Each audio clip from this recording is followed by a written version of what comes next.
welcome to This Week in the Markets, where we look for trading opportunities globally. I'm Brad McFadden. With me we have Matt and Jeff. Hello. It's great to be here. It's my pleasure to be here too. And today we're going to talk about the tragedy that's about to unfold before our eyes in China and Australia. The tragedy. That's a very strong word.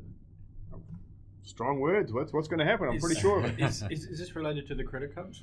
Very much so. Yes, we have a look. It seems like an unwinding, a popping, or what you will, of the credit bubble in China. It's taken us to lofty heights and many crazy things.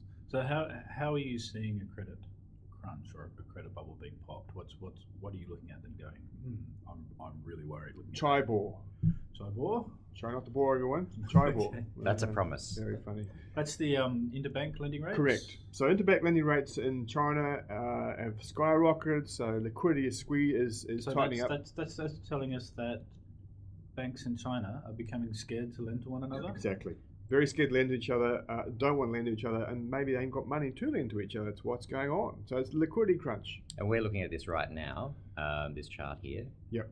And that's just absolutely jumped dramatically. Yes, we're it has. talking 4% to 10%. Far right-hand side over there. Yeah. And that is a big move. Jeff, this is a big move. This is exactly the same sort of thing.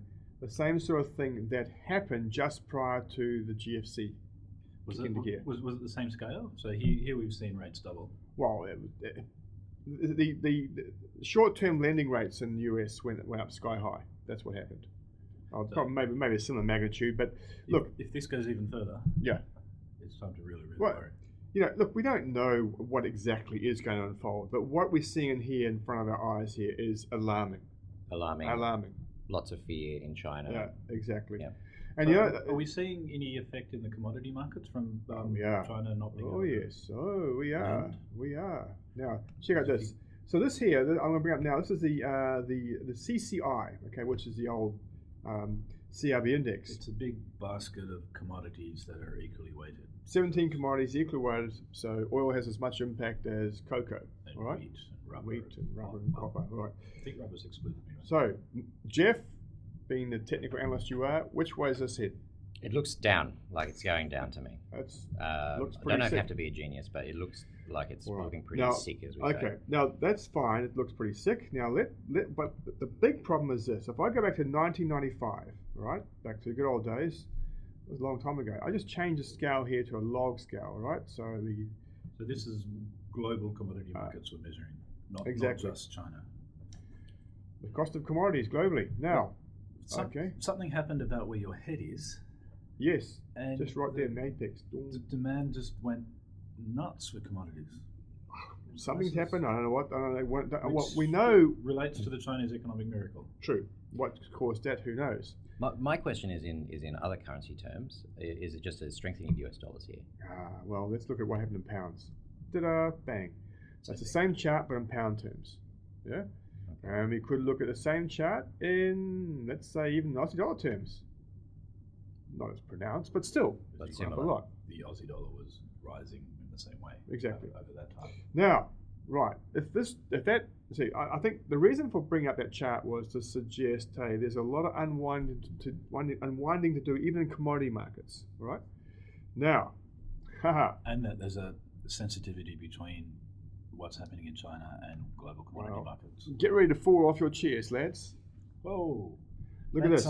That looks like someone has drawn a reasonably smooth curve. So what do we actually... This is Chinese GDP. Okay, so year-on-year increase. No, that's the actual GDP. So, but something insane has taken place in like the last 10 years.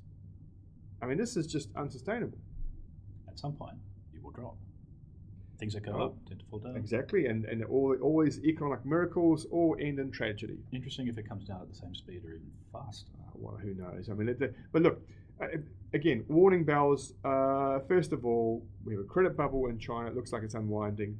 So if China's in trouble, that means people who depend heavily upon China are most likely going to be in trouble. Exactly. What's just happened like the last 10 years, 15 years in Australia?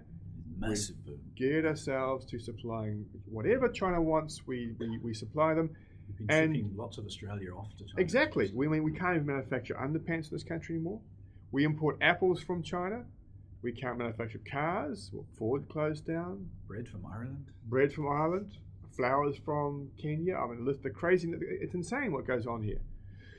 Virtually everything we've done like the last 15 years is geared ourselves up to digging stuff out of the ground, putting it on a ship and shipping it off. So I'm implying from that you're turning very, very, very bearish on Aussie stocks. Aussie stocks and the Aussie dollar.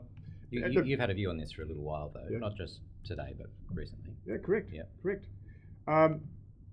One way it might be the Aussie dollar One way is the Aussie dollar. I mean, to express a view. you Yeah. know, there's a bearish positions on the Aussie dollar, through various different ways and means. Yes. You did do a short trade on the Aussie dollar back in May. Bought a few puts and made a few bucks here and there. Yeah, but the best matter's yet to come. If I look at the Aussie dollar, look at this. This is actually rather scary. And look at a weekly chart going back to, again, the good old days, which I called back in 1985 in this case. That's not the Aussie dollar chart there, is it? It is. That's it. Look, don't be surprised to see this thing back at 70 cents So against the Aussie. that's a really US. long time frame now. Yeah, well, it's since the Aussie dollar was sort of more or less listed back in the mid-80s, like, or floated, I should say. Now, So 70 cents you're is a big implying fair value is the median of that chart there. yeah. Well, 80, 70, let's say 75, meet you halfway. How's that? So it'll head downwards to that based on Exactly. the extraordinary demand. So from if China. you are long the Aussie dollar, if you're bullish on the Aussie dollar, you're bullish on China. You're bearish on the Aussie dollar, you're bearish on China. And talking about Aussie stocks, if you own Aussie stocks, you might as well be owning Chinese stocks. Yeah, because we're so dependent here in Australia on the fortunes of China. Well, so Do you see value elsewhere? oh yes, Yes. much better value elsewhere. There's no compelling reason at all to own anything Australian.